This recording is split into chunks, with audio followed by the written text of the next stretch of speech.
Bismillah, Assalamualaikum warahmatullahi wabarakatuh. Alhamdulillah, wassalatu wassalamu ala rasulillah, amma ba'd.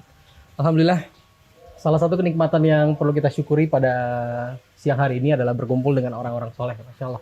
Hari ini ada Pak Eko Sasono, ada Ustadz Abu Baidah Yusuf Asidawi, ada Ustadz Basori di tengah-tengah kita. Masya Allah. Mumpung kita lagi ngumpul ya Pak Eko ya, mungkin kita akan banyak tanya-tanya ke Ustadz nih. Jadi pastinya Pak Eko, Ustadz Basori dan kita semua hidup pasti bertetangga ya Pak Eko ya. Nah, pastinya kita inginnya itu tetangga itu yang rukun, damai dan membawa keberkahan untuk kita semua ini Pak Eko ya. Pastinya gitu. Nah, ini pastinya pas ada dengan Ustadz Abu Baidah nih pastinya kita ingin tanya-tanya juga. Sebenarnya salah satu yang mungkin kita bilang adalah batasan tetangga itu seperti apa gitu loh Ustadz. Jadi mungkin Ustadz ya, kita ingin tahu sebenarnya mana sih yang disebut dengan tetangga itu kalau kita bilang dalam dalam kerukunan hidup umat Islam tentunya Ustadz ya. Dan batasan-batasan itu tuh apa aja Ustadz? Coba Ustadz, tafadhol. Ya. Alhamdulillah, salatu wassalamu ala rasulillah, wala hawla wala quwata illa billah, ma ba'du. Ya, namanya manusia pasti hidup bersosial, ya, bertetangga dan sebagainya. Tentang apa batasan tetangga, memang ada, kalau kita baca referensi para ulama, memang ada perbedaan, Mas Bobi. Jadi ada yang mengatakan patokan tetangga itu 40 rumah. Jadi kalau misalkan ada 40 rumah ya, dari depan atau dari arah belakang atau arah samping ya, berarti itu namanya tetangga. Ada juga yang mengatakan yang namanya tetangga itu kalau sholatnya satu masjid. Jadi kalau kita sholatnya satu masjid ya berarti itu tetangga. Ada yang bilang begitu. Dan ada pendapat-pendapat yang lainnya. Tapi pendapat yang kuat dalam masalah ini bahwa batasan tetangga itu dikembalikan kepada urf, ya, dikembalikan kepada adat masyarakat. Kenapa demikian? Karena tidak ada standar baku, tidak ada patokan ya secara khusus dalam syariat Islam tentang batasan tetangga. Dan dalam kaidah fikih yang disebutkan oleh para ulama, diantaranya Syekhul Islam Taimiyah dan Imam Ibnul Qayyim Al-Jauziyah dan ulama-ulama yang lain, bahwa hukum-hukum agama yang tidak ada batasannya dalam syariat berarti dikembalikan kepada uruf. Wal urfu ma'mulun bihi idza warad hukmun minasyar'i syarifi lam yuhad. Uruf itu digunakan dalam masalah-masalah hukum yang tidak ada batasannya dalam syariat. Contoh misalkan safar, nggak ada batasannya berapa kilo, ya kan, berapa hari. Demikian juga batasan nafkah, misalkan kita sebagai suami, sebagai kepala rumah tangga kan wajib menafkahi istri, menafkahi anak. Tapi kan nggak ada patokannya, batasannya setiap hari harus ngasih berapa, ya. Nah, apakah harus setiap hari ngasih 50, apa 100 ribu, atau 1 juta, kita nggak ada batasannya dalam syariat. Sehingga hal itu dikembalikan kepada uruf. Yang tentu saja bisa berbeda-beda antara waktu, demikian juga tempat. Ya, waktu kalau zaman dulu mungkin ya 5.000 aja cukup sehari. Zaman dulu. Nah, zaman sekarang ya 5.000 oleh pentol ijit. Ya, ya, jadi itu juga berbeda-beda. Antara kota sama desa juga berbeda. Intinya karena batasan tetangga itu tidak ada patokan yang jelas, maka dikembalikan kepada kaidah ini, yaitu dikembalikan kepada adat uruf masyarakat. Kalau masyarakat sudah memandang, menilai bahwa oh itu sudah masuk dalam tetangga, berarti tetangga. Ya, kalau wah itu nggak masuk tetangga tuh jauh, dah, nah itu berarti bukan tetangga. Karena kan ada beda-beda. Kayak ada yang satu rumah dengan rumah itu jauh, ya, kayak ada mungkin di sebagian tempat itu jauh, ya, satu rumah dengan rumah yang lain tuh mungkin terpisahkan oleh sawah, sehingga antara satu dengan yang lain jauh. Ada yang enggak, nah, mungkin dempet, sehingga banyak. Sehingga dikembalikan kepada uruf. Itu pendapat yang lebih kuat dalam masalah batasan tetangga. Wah. Mungkin kalau di Indonesia itu lebih pada dibatasi menggunakan RT mungkin ya. Ini RT ini, RT ini. Mungkin kali ya. Insya Allah. Oke, Pak Iko gimana Pak Iko? Ada pertanyaan nggak? Ustaz, untuk adab bertetangga yang baik itu seperti apa Ustaz? Ya, Masya Allah. Memang kita hidup ini kan pasti bertetangga ya. Dan Alhamdulillah kita dalam agama Islam ini semuanya udah diatur. Termasuk bagaimana etika bertetangga. Ya. Nabi SAW pernah menekankan kepada kita untuk ya bertetangga yang baik itu. Mazala Jibril yusini bil jar hatta dhanantu annahu saywar itu. Jibril senantiasa mewasiatkan kepadaku agar aku berbuat baik sama tetangga. Sampai aku mengira tetangga ini nanti termasuk ahli waris. Saking seringnya Jibril menekankan kepada Nabi SAW agar berbuat baik sama tetangga. Adapun adab-adab kepada tetangga ya yang paling penting mungkin pertama kita berbuat baik sama tetangga ya. Ya baik dengan memberi hadiah, nyapa, senyum kepada tetangga kita, ya baik dengan bantuan, ya harta, tenaga dan lain sebagainya. Nabi SAW pernah mengatakan, "Man kana yu'minu billahi wal yaumil akhir, falyukrim jarahu." Ya, siapa yang beriman kepada Allah dan hari akhir, hendaknya dia memuliakan tetangganya. Nabi juga pernah mengatakan, khairul ashabi inda wa khairuhum li ashabi wa khairul jirani inda wa khairuhum li jirani. Sebaik-baik teman itu adalah orang yang paling baik sama temannya. Semakin kita baik sama teman kita, berarti kita paling baik di sisi Allah SWT. Sebaik-baik tetangga di sisi Allah adalah yang paling baik sama tetangganya. Artinya kita dianjurkanlah untuk berbuat baik. Apa yang kita bisa untuk berbuat baik kepada tetangga kita, lakukan. Misalkan tetangga kita butuh bantuan, mungkin misalkan dia lagi kesusahan, ya apalagi pas pandemi gini biasanya banyak yang butuh bantuan tuh. Nah, ya minyak goreng mahal, nah, sampean minyak gorengnya melimpah, kasihlah dia, ya kasih, ya atau misalkan ya dia mungkin pas lagi walimahan, kita butuh tenaga. Butuh bantuan tenaga kita, ayo kita bisa bantu. Ya, kalau dia butuh nasihat, mungkin dia mau buka bisnis, kita punya pengalaman, berbagilah dengan dia. Ya, nah, intinya apa yang kita bisa untuk berbuat baik sama dia lakukan. Ya, terutama dengan ketika sikap kita, ya kalau ketemu salam, karena kan kalau tetangga sering ketemuan. Ya, kalau ketemu nyapa, senyum, gitu ya. Nah. Tapi senyumnya sama tetangga yang sesama jenis nih Pak. Jangan sama istrinya. Bahaya nanti ya. Yang kedua, di antara adab juga adalah kita tidak menyakiti tetangga kita. Baik menyakiti dengan tutur kata. Nih kadang-kadang nih omongan kita kan nggak terkontrol sama tetangga. Ngomongannya nyelekit, ya, pedes. Nah ini hati-hati. Pernah ada seorang sahabat bertanya kepada Nabi SAW, wahai Rasulullah, ada seorang wanita, fulana, dia rajin sholatnya, ya rajin sholat, bukan hanya sholat wajib saja, sholat sunnah pun dia rajin, puasa bukan cuma Ramadan saja, puasa sunnah pun dia lakukan, sodakohnya nggak main-main, wahai Rasulullah, cuma dia suka nyakiti tetangganya, yakni dengan ucapan dia. Nah, kadang kan ada orang seperti itu, ahli ibadah, tapi akhlaknya nggak baik sama orang. Kalau ngomong nyelekit ya, bahasa Jawa itu nyelekit, pedes gitu. Ya, nusuk. Nah, itu kata Nabi apa? La khaira fiha hiya finnar. Enggak ada baiknya wanita itu, dia di neraka. Nah, fatal ya. Jadi ini hati-hati omongan ini. Kita jangan sampai menyakiti tetangga dengan ucapan kita atau dengan perbuatan kita. Misalkan menyakiti tetangga,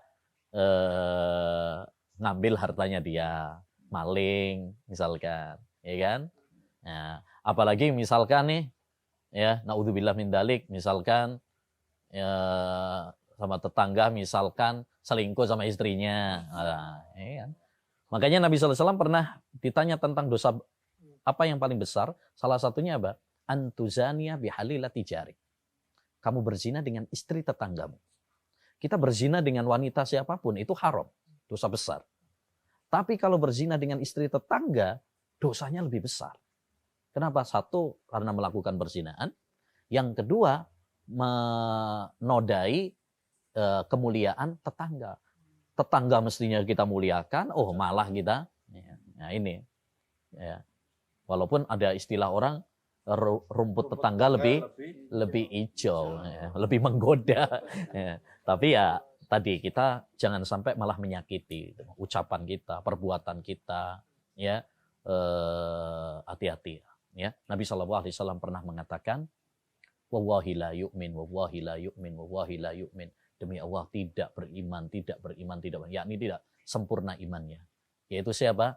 Ya, alladzi la ya'manu jaruhu bawa'iqahu. Yaitu orang yang tetangganya nggak merasa aman dari gangguan dia. Maksudnya kalau kita suka menyakiti tetangga kita sering merasa tersakiti, terdolimi oleh keberadaan kita, berarti ada yang nggak beres dalam keimanan kita. Ya, makanya kita harus hati-hati, jangan sampai menyakiti tetangga.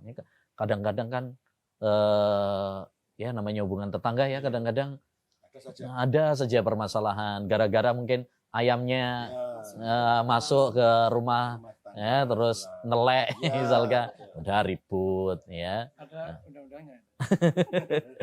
Atau misalkan nih juga salah satu yang sering juga apa, nyetel dangdutan atau mungkin suaranya kencang, ya, akhirnya merasa terganggu. Apalagi kalau dia apa, kalau dia sedang sakit atau punya anak kecil, ya kan, waktunya istirahat. Ya seperti ini perlu untuk diperhatikan, jangan sampai ganggu gitu.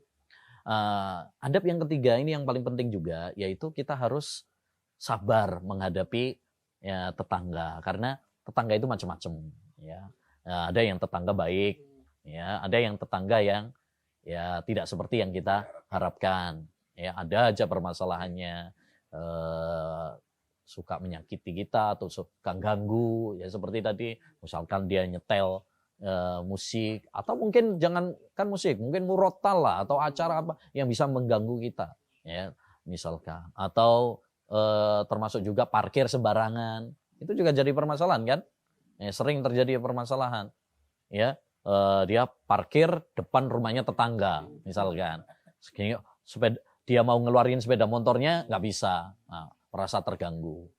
Atau ini juga adalah biasanya juga yang sering juga adalah pasang naruh material bangunan, pasir atau ya krecek atau apa bata, naruhnya di jalan, ganggu lalu lalangnya tetangga misalkan. Ya, jadi terus ada juga misalkan bikin hajatan misalkan. Jadi kalau kita bisa untuk tidak mengganggu, ya kalaupun memang misalkan kita perlu make lahan tetangga kita, mbok yo istilahnya nuwun sewu. Ya, pamit dulu ngomong misalkan. Karena memang kadang-kadang di tempat kita itu kan sempit ya. Ya.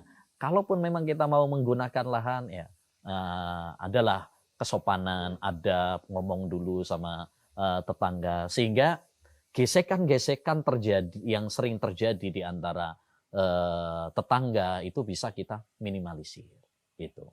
Nah, jadi kita harus sabar menghadapi tetangga, dalam artian kalau ada tetangga yang kurang baik sama kita, ya bagaimana kita tetap sabar dan berusaha untuk tetap berbuat baik. Tetap berbuat baik. Jadi akhlak yang baik itu bukan kita berbuat baik sama yang berbuat baik sama kita saja. Tapi bagaimana kita berbuat baik walaupun kepada orang yang nggak baik sama kita. Nah, itu baru akhlak yang top gitu ya. Itu baru. Kalau cuma ini ada orang berbuat baik sama kita, kemudian kita baik sama dia, itu namanya balas budi biasa.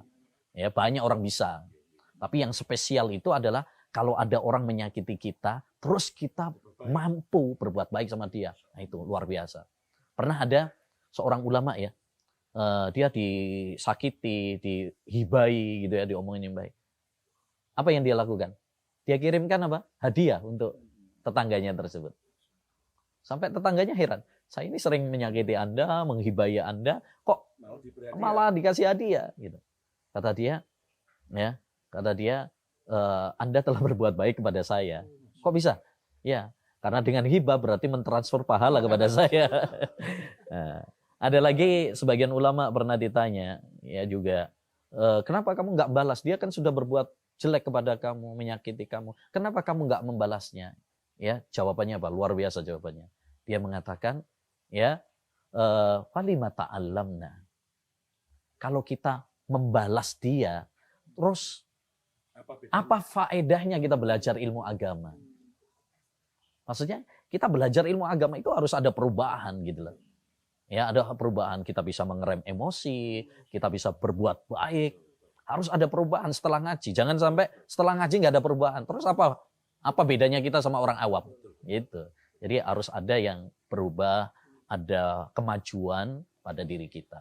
Itu ya adab-adab inti lah dalam masalah bertetangga yang perlu diperhatikan supaya hubungan kita dengan tetangga ini, masya Allah, baik, rukun, ya, dan ya namanya orang ya, kita bagaimana bisa kondusif lah. Kalau kita dalam bertetangga itu baik kan, hidup kita juga nyaman gitu ya kan, enak. Bahkan dulu para ulama mengatakan al-jar qabla dar.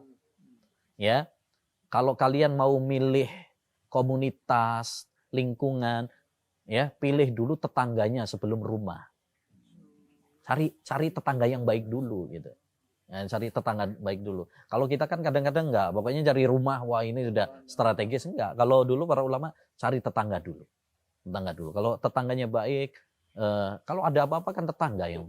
Terus kita juga nyaman. Kalau tetangga baik itu kita nyaman. Tenang. Nah, tapi kalau tetangga gak baik, nih mau ninggalin rumah, aduh mikir-mikir, saya tinggal, kasihan istri, kasihan anak, nanti, nah itu. Jadi cari tetangga ini punya inilah pengaruh yang luar biasa.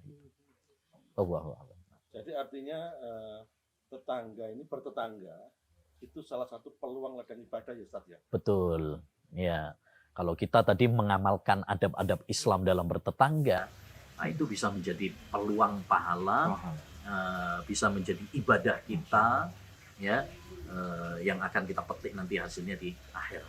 Ya. Makanya tadi kan kaitannya dengan iman.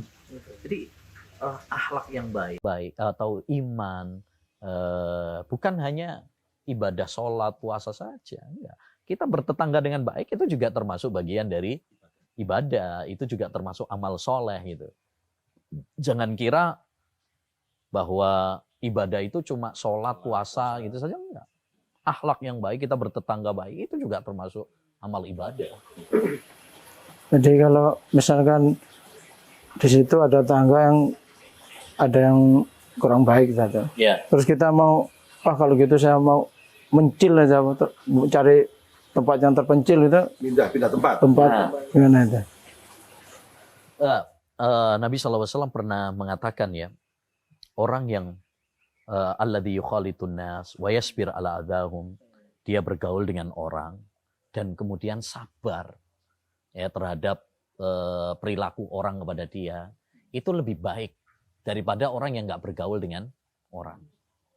Ya, artinya kita bertetangga dan kita sabar ya dengan pernik-pernik tetangga tadi yang macam-macam, itu jauh lebih baik daripada kita menyendiri. Ya, menyendiri, nggak mau gaul sama orang ya. Karena tadi bertetangga itu ladang pahala bagi kita. Kita misalkan ada yang menyakiti, terus kita sabar, itu pahala sudah.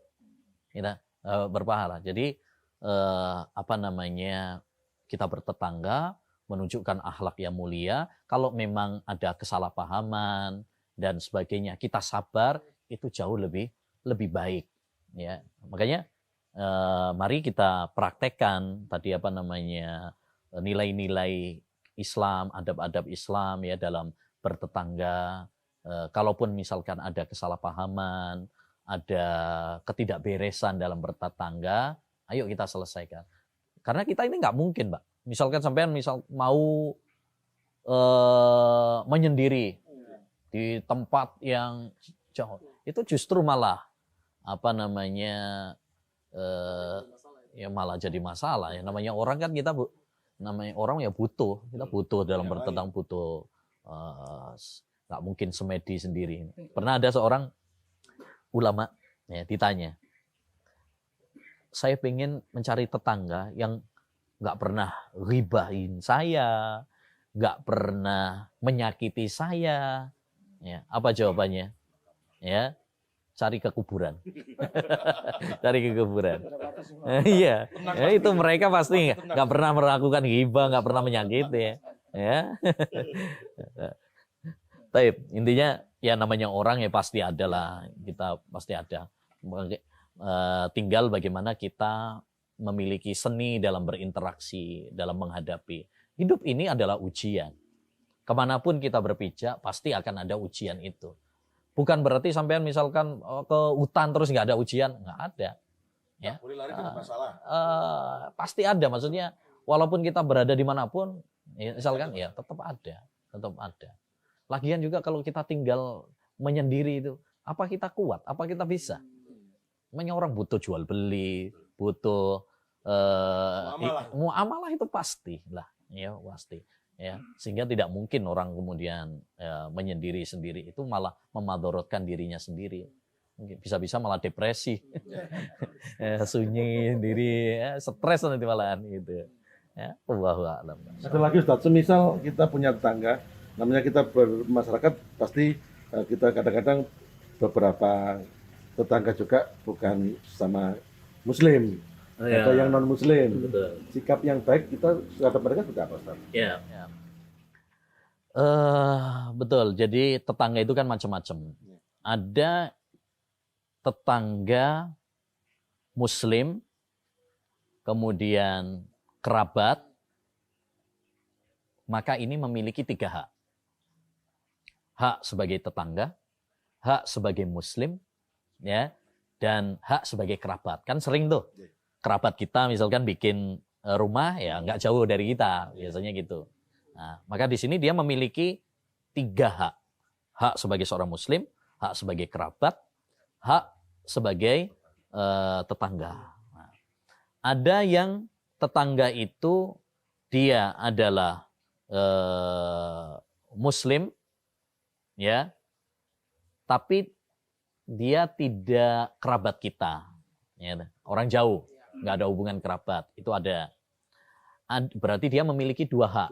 2 hak. Hak sebagai seorang tetangga dan hak sebagai seorang Muslim. Nah, ada yang ketiga itu adalah dia non-Muslim, ya, tetangga non-Muslim, dan dia kerabat. Nah, berarti dia memiliki 2 hak. Hak kerabat, hak tetangga. Ya, gitu kan? Tapi hak Muslim nggak ada. Ada yang keempat lagi, ya, yaitu dia non-Muslim, tapi nggak kerabat juga. Ya, berarti dia memiliki hak sebagai tetangga saja. Ya, artinya tetangga itu bertingkat-tingkat, ya, bertingkat-tingkat sesuai dengan apa yang ada pada dirinya. Ya, kalau dia tetangga saja, ya berarti berikan dia sebagai hak tetangga, walaupun dia non Muslim, berarti dia punya hak, yaitu hak sebagai tetangga. Ya.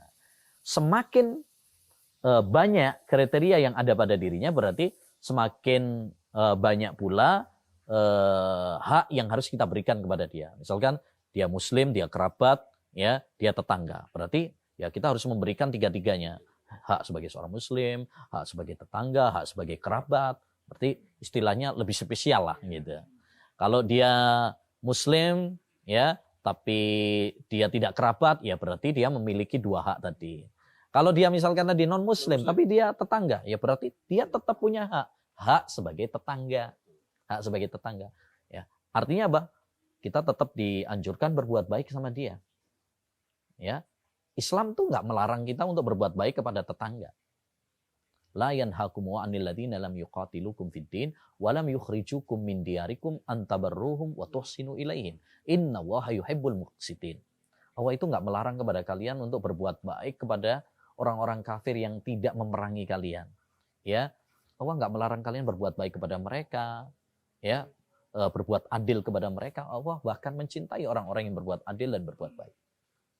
Ya, makanya Rasulullah SAW dulu dalam hubungan-hubungan muamalah, beliau tetap memperlakukan non-Muslim ya sebagai tetangga. Dalam artian beliau kalau misalkan ada berbagi gitu ya, dia berikan kepada tetangganya non-Muslim. Ya, kalau mereka ngasih hadiah diterima sama Nabi SAW juga, diterima. Nah, karena ini masalah-masalah dunia, masalah-masalah dunia.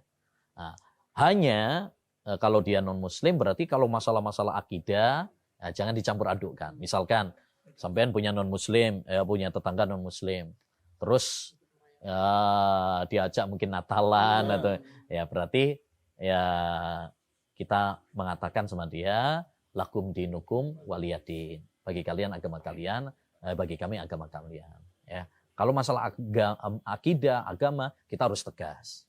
Tapi masalah-masalah muamalah, masalah-masalah dunia, ya nggak ada masalah. Ya nggak ada masalah kita. Misalkan dia sakit, kita jenguk. Siapa tahu, ya dengan kita menunjukkan akhlak kita yang baik, ya itu malah menjadi penyebab dia mendapatkan hidayah. Dulu pernah Rasulullah SAW ya jenguk seorang anak Yahudi, ketika sakit dijenguk sama Nabi SAW. Padahal Yahudi itu anak kecil lagi. Kita ini kadang alah siapa sih anak kecil gitu aja, apalagi non Muslim. Ya, tapi Rasulullah menjenguknya.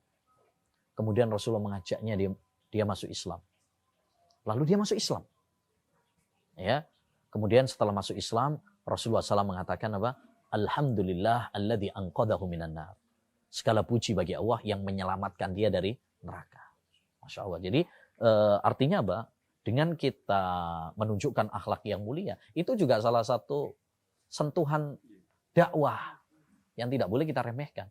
Islam masuk ke Indonesia ini bukan dengan pedang, bukan dengan perang, tapi dengan akhlak. Ya, makanya kita ya nggak ada masalah kita. Ada tetangga misalkan butuh bantuan, kita bantu. Walaupun non-Muslim. Ya, karena itu masalah kemanusiaan, sosial. Ya, Allah tidak melarang kita berbuat baik kepada non-Muslim. Ya. Yang kita nggak boleh tadi mencampur adukkan akidah. Nah, itu nggak boleh. Nah, itu nggak boleh itu. Ya, makanya kita harus tegas kalau masalah akidah, masalah agama ya kita harus tegas.